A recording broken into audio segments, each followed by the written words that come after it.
بسم اللہ الرحمن الرحیم۔ ناظرین کرام، میں اس وقت ایک بہترین خوبصورت لوکیشن میں موجود ہوں۔ میرے پیچھے ٹھنڈے میٹھے صاف شفاف پانی کا دریا بہہ رہا ہے۔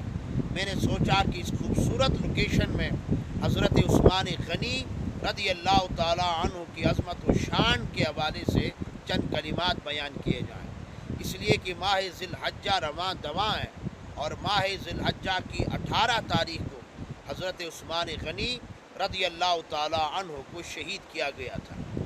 ناظرین کرام، حضرت عثمان غنی رضی اللہ تعالی عنہ مسلمانوں کے تیسرے خلیفہ راشد ہیں۔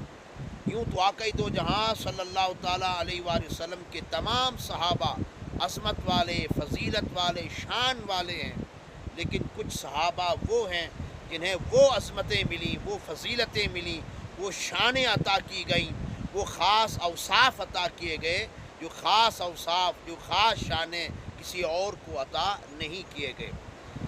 جیسا کہ سارے صحابہ صادق و امین ہیں، لیکن صداقت کا جو خاص حصہ حضرت ابو بکر کو عطا ہوا وہ کسی اور کو عطا نہیں ہوا۔ اسی طرح آقا علیہ الصلوۃ والسلام کے تمام صحابہ عادل ہیں، لیکن عدل کا جو خاص وافر حصہ حضرت عمر فاروق کو عطا ہوا وہ کسی اور کو عطا نہیں ہوا۔ اسی طرح آقا علیہ الصلوۃ والسلام کے تمام صحابہ حیادار ہیں، تمام صحابہ عفت والے ہیں، پاک دامنی والے ہیں، طہارت والے ہیں، لیکن حیا کا، پاک دامنی کا جو خاص حصہ حضرت عثمان غنی کو عطا ہوا، ایسا حصہ کسی اور کو عطا نہیں ہوا۔ آقا دو جہاں صلی اللہ تعالیٰ علیہ وآلہ وسلم نے خود ہی ارشاد فرمایا، میری امت میں جو سب سے زیادہ حیادار ہے وہ عثمان ہے، عثمان بن عفان ہے۔ آقا علیہ الصلوۃ والسلام نے ارشاد فرمایا، عثمان کے حیا کا عالم یہ ہے، فرمایا کہ میرا عثمان وہ ہے کہ جس سے اللہ کے فرشتے ملائکہ بھی حیا کرتے ہیں۔ ناظرین کرام، حضرت عثمان غنی کو کچھ خاص شانیں ایسی عطا ہوئی جو کسی اور کو عطا نہیں ہوئی۔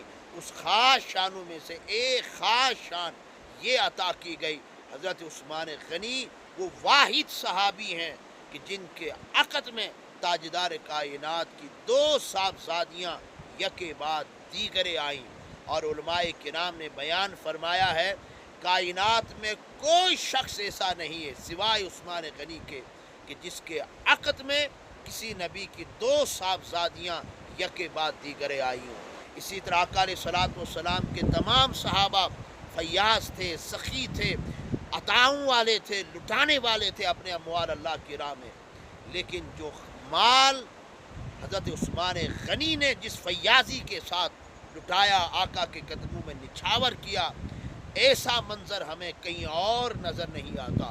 آقا علیہ الصلوۃ والسلام نے کئی مواقع میں حضرت عثمان غنی کو اللہ کی راہ میں مال نچھاور کرنے کی وجہ سے جنت کی بشارت عطا فرمائی تھی۔ بلکہ ایک حدیث میں آتا ہے حضرت عثمان غنی رضی اللہ تعالیٰ عنہ نے آقا علیہ الصلوۃ والسلام کی بارگاہ میں اللہ کی راہ میں مال لٹایا، نچھاور کیا۔ آقا علیہ الصلوۃ والسلام اتنے خوش ہو گئے، اتنے خوش ہو گئے، فرمایا کہ عثمان غنی آج کے بعد اگر کوئی نیک عمل نہ بھی کرے تو فقط یہ عمل اس کے لیے جنت کے داخلے کے لیے کافی ہو جائے گا۔